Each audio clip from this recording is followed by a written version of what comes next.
When I think of Bruce, I don't picture the man. I see a child, a broken child. I accept you're determined to use this cold wet space as your headquarters, instead of the huge comfortable manor over our heads, Master Bruce. But I couldn't help noticing that you've also started wearing that cape while planning your next steps. Is there any reason for the cape indoors aside from adding an extra melodramatic feature to your war on crime? Just a practical choice, Alfred. There are seconds of difference between life and death, so I can't waste time dressing up during an emergency. Not melodramatic at all, Master Bruce. I trust you're aware of the bat signal over the city. I'm meeting Gordon on the roof in 14 minutes. 1 or 2 sugar cubes, sir? 2. Will you need a ride to the center? Don't worry, Alfred. I'm on my way. After tea. There are many ways a broken child can deal with pain. For Bruce, it was to stay in the darkness of that alley, alone, and build a monster who could carry the weight of it. That's the way he sees himself, as a monster. Here we go. But not everyone in his life sees him that way.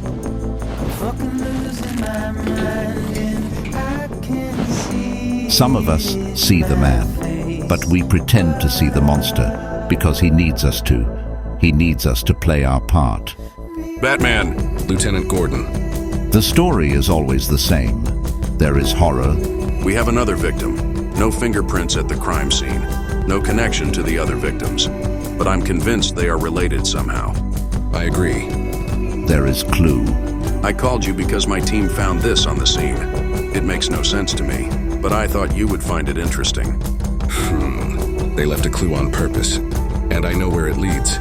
Well, I'm glad you do, because this city is getting weirder every day. Can you believe there's a bank robber who weaponized ketchup and mustard? There is a game. And there is a broken child playing that game. It's just the other player who changes every night. Sometimes it's a clown. Sometimes it's an old friend torn in two by rage and confusion. Sometimes it's a twisted little man obsessed with a random theme, spreading chaos for selfish reasons disguised as a cause. In the end, everyone loses and falls off the board, and Bruce falls with them.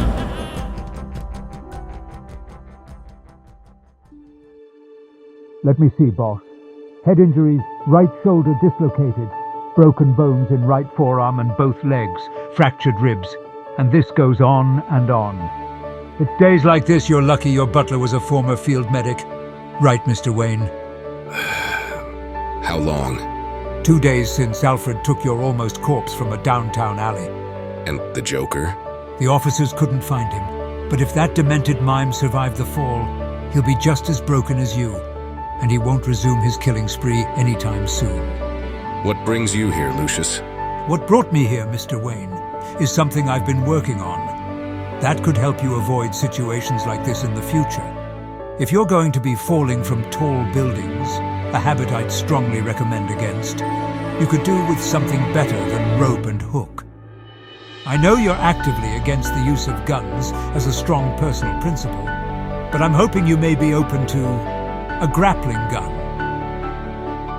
When I think of Bruce, I don't picture the man. I see a child. My child.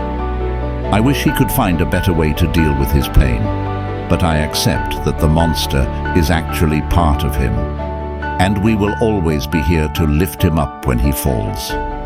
No man is an island, nor is the Batman.